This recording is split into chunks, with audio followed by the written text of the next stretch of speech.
एक बार की बात है, एक खुशहाल जोड़ी रहते थे। उनके नाम जिम और डेला थे। वे एक दूसरे से बहुत प्यार करते थे और बहुत ही साधारण जीवन जीते थे। उनके पास बहुत पैसा नहीं था और उन्होंने जो कुछ भी हो सकता था उसे बचाने के लिए कड़ी मेहनत की। वो छुट्टियों का मौसम था और डेला अपनी बचत गिन रही थी। उसके पास सिर्फ $1.87 थे और इस बात ने उसे निराश कर दिया। वह किसी तरह बेशर्मी से अपने आसपास के हर विक्रेता जैसे कसाई, सब्जी वाला और दुकानदार के साथ सौदेबाजी करके पैसे बचाने में सफल रही।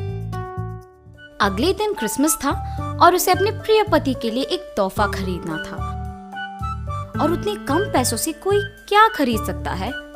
डेला अपने पुराने हॉल के पुराने सोफे पे बैठ के जोर से रोने लगी। कोई फायदा नहीं है, मैं अब अपने पति के लिए कुछ भी अच्छा नहीं खरीद पाऊंगी। इससे कोई फर्क नहीं पड़ता कि मैंने कितनी कोशिश की है। डेला और उसके पति एक पुराने घर में रहते थे जिसका किराया हर हफ्ते के लिए $8 था और घर के बाहर उसके प्रिय पति और घर के मुखिया जेम्स डिलिंगम यंग का नाम लिखा था।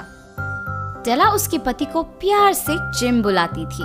उसके पास सिर्फ $1.87 थे और वो दुखी होकर सोच में पड़ गई कि उन पैसों से वो अपने प्रिय पति के लिए भला क्या खरीद सकेगी और इस क्रिसमस पे वो उन्हें कैसे खुश करेगी। तब वो धीरे से खिड़की के पास गई और सड़क की ओर देख रही थी। फिर उसे एक विचार आया और वो तुरंत आईने के सामने जाकर अपने बाल खोल के उन्हें नीचे गिरने दिया। जिम और डेला को दो चीजों पे बेहद गर्व था। एक, डेला के सुंदर और मंत्रमुग्ध करने वाले बाल जो इतने लंबे थे कि उसके घुटनों के नीचे तक आते थे, और दूसरा जिम के सोने की घड़ी जो उसके दादा से उसके पिता को और उनसे जिम को मिला था। अपने आप को आईने में देख उसके आंखों से आंसू निकल आए और नीचे उसके पुराने गालीचे पे गिर पड़ी। उसने अपने आंसू पोंछे और अपना जैकेट और टोपी पहन के बाहर निकल पड़ी।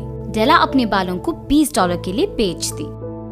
अगले कुछ घंटों के लिए डेला बाजार में बहुत घूमी, सारी दुकानों पे गई, मगर अपने प्रिय पति को देने के लायक कोई तोहफा नहीं मिला। पर अंत में उसे कुछ मिला। वो एक प्लैटिनम घड़ी का स्ट्रैप था। संतुष्ट होके उस घड़ी के लिए वो $21 देके घर चली जाती है। अब जिम इस घड़ी को देख बहुत खुश होगा। उसने बहुत बार जिम को अपने घड़ी के पुराने लेदर स्ट्रैप की ओर देखते हुए देखा था और इसीलिए उसने सोचा कि उसके लिए घड़ी का स्ट्रैप ही अच्छा तोहफा होगा। घर पहुंचते ही डेला अपने आप को आईने में देखती है। वो एक स्कूल जाते हुए बालक की तरह लगती है और वो अपने प्रिय पति के घर आने का इंतजार करती है। 7 बजे को जिम अपने काम से घर पहुंचा। वो दरवाजा खोल के घर के अंदर आके डेला को देख दंग रह गया।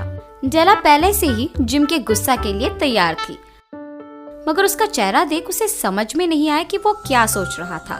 उलझन में पड़ी हुई डेला जिम से तब कहती है, जिम, कृपया मुझसे नाराज मत रहना।